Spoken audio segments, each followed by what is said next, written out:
Hi everybody, my name is Monica Taylor. Welcome back to another card tutorial. Have you ever noticed how beautiful the sea looks on a moonlit night? Well, that's the inspiration this month for my card over at So Suzy Stamps. Using Ken Oliver's liquid metals, I was able to create this fun scene that has lots of shimmer and shine. The colors I used are metallic sky and yellow gold. And the stamps are from So Suzy Stamps. I started out with a piece of white cardstock and I taped it down to my craft mat with some painter's tape. The color that I'm using is called Faded Jeans and it works great for midnight sky.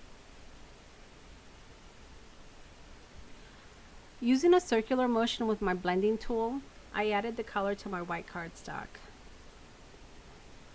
This is a great color for midnight skies, and you can make your sky as dark or as light as you'd like. You're just going to want to continue adding the ink to your paper using a very light touch. You don't want to have harsh lines, so just continue using a circular motion, making sure to add the ink gradually. Now I do like to have darker edges on my cards, so you'll find that I raise my blending tool just a bit to make sure that I grab the edges. Once I was happy with the sky, I went ahead and I readjusted my painter's tape to cover the bottom of the horizon. The two colors I'm using are metallic sky and yellow gold. Now I actually came up with this technique on accident. I like to play a lot with my items just to see exactly what they'll do for me. And I found that combining the yellow and the blue made a really pretty sea green. When you're actually using these colors, you want to have one color on one side and then the other color on the opposite, so that way you bring them together. It's really important to have white space because you want the white space to look like peaks of the ocean breaking on waves. So take your time when you're doing this technique and don't get overzealous by adding too much ink.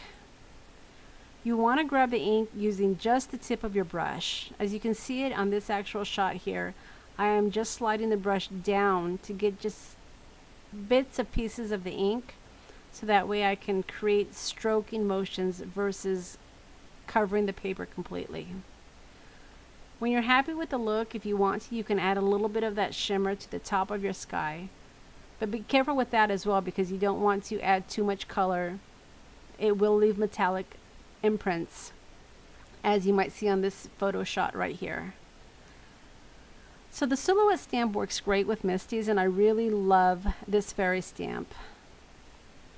It is a sweet little fairy, but I added a fun snarky sentiment, and I think they match perfectly together. So when stamping a silhouette stamp using the Misty, you can go over as many times as you need to, and you're going to get a perfect image every single time. I have to say that the Misty is probably one of the best investments that I've ever made, and I would highly recommend it to anybody. I'm positioning the stamp, which is called Plot Your Revenge, just below the horizon. When I was actually stamping this, I thought that the silhouette stamp would work great also using the mirror image stamp. So if I get creative enough, I might actually do another video using the mirror image stamp. We'll have to see if that actually works out. So if you notice the horizon, there was a little bit of white spot left from where I put the painter's tape, and I wanted to show you real quickly how you can actually touch that up. Now I actually like the white space, but I wanted to show you by just adding some ink to your craft mat and spritzing it with a little bit of water, you can cover up the white space if you need to. But it really isn't necessary because I think that the break in the horizon really works. Now here's where I went a little crazy. I wanted to add a little bit more shine, so I got out my fireworks and I spritzed it directly on the paper. So hindsight is 20/20, right? I actually should have spritzed this directly onto the craft mat and picked it up with my paintbrush, but I'll know that for next time. To finish off the card, I got some Bow Bunny glitter paste, and I just added little speckles of dots to act as stars. I thought that this effect really worked well with the silhouette stamp. Now if you ever worked with distress ink, you know that it does react to water. So I did spritz my fingers and added a few droplets. I did want some of the reaction against the midnight sky, and I'm always happy with that effect. So once the card was completely dry, I went ahead and I matted it onto some white cardstock, and the card was finished. I hope that you like the technique that I showed you today. I was really pleased with the way that the cards turned out, and I hope you are too.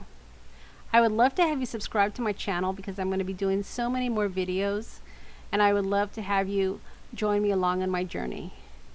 Thanks so much for stopping by, and we'll see you again next time.